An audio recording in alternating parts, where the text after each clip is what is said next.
ఇవాళ తెలంగాణ రాష్ట్ర వ్యాప్తంగా ఉన్నటువంటి బీసీ బిడ్డలందరూ కూడా తమకు రిజర్వేషన్ కావాలని డిమాండ్ చేస్తున్న విషయం మీకు తెలిసిందే.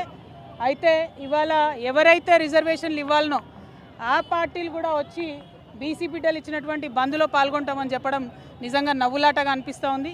ఇవ్వాల్సినటువంటి భారతీయ జనతా పార్టీ, దొంగ జీవోలు ఇచ్చిన మోసం చేసినటువంటి కాంగ్రెస్ పార్టీ, వీళ్ళు కూడా బంద్లో మేము పాల్గొంటూ ఉన్నామంటే చాలా దారుణంగా ఉంది.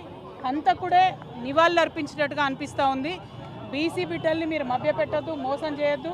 మీరు అనేక మార్లు మోసం చేసి ఇప్పుడు కాదు, స్వతంత్రం వచ్చినప్పటి నుంచి అనేక సందర్భాల్లో ఎప్పుడు బీసీల reservation issue ముందొచ్చినా Bharatiya Janata party, Congress party పదే పదే పదే బీసీలను మోసగించారు.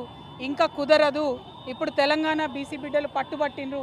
ఈ తెలంగాణ బీసీ బిడ్డల పంతం దేశవ్యాప్తంగా ఉన్నటువంటి బీసీలకు కూడా లాభం జరిగేటటువంటి అంశం తప్పితే ఇంకోటి కాదు. ఎట్లా అయితే తెలంగాణ ఉద్యమం చేసినామో మరో బీసీ తెలంగాణ ఉద్యమం చేపడతాం. ఖచ్చితంగా 42% రిజర్వేషన్ సాధించేంత వరకు కూడా వెంటబడతాం.